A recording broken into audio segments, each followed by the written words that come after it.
আসসালামু আলাইকুম রহমতুল্লাহি ওয়া বারাকাতুহু। আলহামদুলিল্লাহি ওয়া কাফা ওয়া সালামুন ইবাদিহিল্লাযিনা আসতাফা। সুপ্রিয় দর্শক ও শ্রোতা, রাসূল সাল্লাল্লাহু আলাইহি ওয়াসাল্লাম দশম হিজরিতে বিদায় হজের পরে 14ই জিলহজ ফজরের নামাজ আদায় করে সকলকে নিয়ে বিদায়ী তওয়াফ সম্পাদন করে মদিনা শরীফের দিকে রওনা করেন এবং জিলহজের 18 তারিখ পথিমধ্যে গাদিরে খুম নামক কূপের স্থানে বিশ্রামের জন্য অবতরণ করেন। গাদিরে খুম মক্কা থেকে প্রায় 206 কিলোমিটার দূরে একটি ঐতিহাসিক স্থান। এখানে হুজুর সাল্লাল্লাহু আলাইহি ওয়াসাল্লাম হযরত আলী রাদিয়াল্লাহু তাআলা আনহুর ফজিলত এবং মর্যাদা নিয়ে একটি গুরুত্বপূর্ণ ভাষণ করেন। ইসলামে এই ভাষণ গাদিরে খুমের ভাষণ নামে পরিচিত। হুজুর সাল্লাল্লাহু আলাইহি ওয়াসাল্লাম একটি উঁচু স্থানে দাঁড়িয়ে তার হাত মোবারক দ্বারা হযরত আলী রাদিয়াল্লাহু তাআলা আনহুর হাত ধরে উঁচু করে সকলের উদ্দেশ্যে বলেন, আমি যার মাওলা আলীও তার মাওলা, অর্থাৎ আমি যার অভিভাবক আলীও তার অভিভাবক। হে আল্লাহ, আলীর সাথে যে বন্ধুত্ব রাখে তুমিও তার সাথে বন্ধুত্ব রাখো, এবং হযরত আলী রাদিয়াল্লাহু তাআলা আনহুর সাথে যে শত্রুতা পোষণ করে তুমি তাকে তার উপযুক্ত জবাব দাও।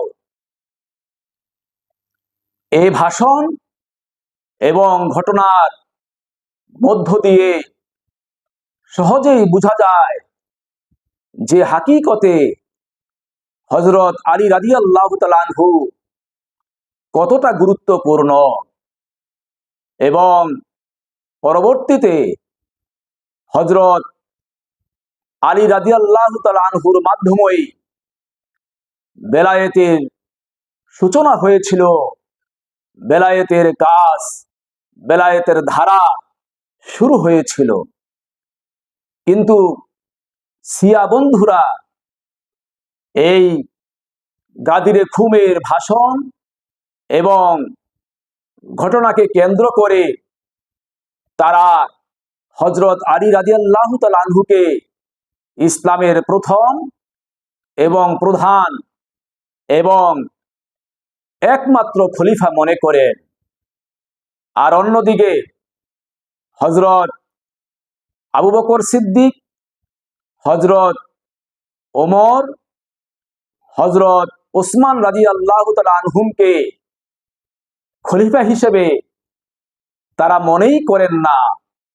তাদের খেলাফতকে শিয়া বন্ধুরা অস্বীকার করে থাকেন, এবং ওই গাদিরে খুমের ভাষণে যে সমস্ত সাহাবায়ে কেরাম উপস্থিত ছিলেন, পরবর্তীতে রাসূল আকরাম সাল্লাল্লাহু আলাইহি ওয়াসাল্লামের ইন্তেকালের পরে ওই সমস্ত সাহাবীরা হযরত আবু বকর সিদ্দিক রাদিয়াল্লাহু তাআলা আনহুর কাছে বায়াত গ্রহণ করার কারণে শিয়া বন্ধুরা তাদেরকে কাফের ফতোয়া দেয়।